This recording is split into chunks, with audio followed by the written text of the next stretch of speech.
అందుకే శంకరులు అంటారు, నీకేమి ఇవ్వాలయ్యా? బంగారం ఇద్దామా అంటే నీ చేతిలో బంగారు కొండ ఉంది, మేరు పర్వతం. కరస్తే హేమాద్రవు. పోనీ ధనం ఇద్దామా అంటే నువ్విస్తే కుబేరుడికి ఆ పోస్ట్ వచ్చింది. నీ ఇంటి దగ్గర అలకాపురులు అలా కూర్చుని ఉంటాడు, అక్కడ పిలిస్తే పరిగెట్టెట్టు. అందుకే కరస్తే హేమాద్రవు గిరిశ నికటస్థే ధనపతవు గృహస్థే సద్భూజామరసురభి చింతామణి గణై. నీ ఇంట్లో కల్పవృక్షాలు, కామధేనువులు, చింతామణులు ఉన్నాయి, ఏది కావాలంటే అది వస్తుంది. అంతేకాదు స్వామి శిరస్థే సీతాంశవు. ఒక్కొక్కసారి ప్రేమ పైత్యం ముదిరితే చంద్రుడిని తీసుకొచ్చి నీ తలలో పెడతా అంటాం, ఆ చంద్రుడిని తల మీద ఉన్నాడు, ఇంకేం చేస్తా.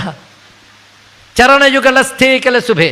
నీకేదైనా ఫేవర్ మంచి చేస్తాం, శుభం చేద్దామంటే శుభాలన్నీ నీ పాదాల్లోనూ ఉన్నాయి. అన్నీ ఉన్న నీకు నేనేమిస్తానయ్యా? కిమర్థం దాస్యేహం భవతు భవదర్థం మమ మనః. ఇంక నీకేమిస్తాను? అన్నీ ఉన్నాయి నీ దగ్గర లేని నా మనస్సు ఒక్కటే, అది ఇస్తున్నాను తీసుకోబోయ్యా అన్నాడు. ఇక్కడ అది ఇస్తే పుచ్చుకునేవాడు అవను ఒక్కడేనండి ఇక్కడ. అందుకే ఆయనకి మనస్సమర్పణం చేస్తే, సమర్పణం చేస్తే ఆయనకి ఎంత అనుగ్రహిస్తాడు. ఆ సమర్పణం తెలియాలి, ఎలా ఉంటుందో తర్వాత తెలుసుకుందాం. అలా సమర్పించిన మహానుభావుడు ఈయన. అందుకే ముందు ఆయన మీద చెయ్యి వేసి దగ్గరికి లాక్కున్నాడు ఇక్కడ. తర్వాత యముడిని కొట్టాడు. ఇప్పుడు యముడిని తిరిగి బతికిస్తాను కానీ ఇది కండిషన్, నా భక్తుల జోలికి వాడు రాకూడదు.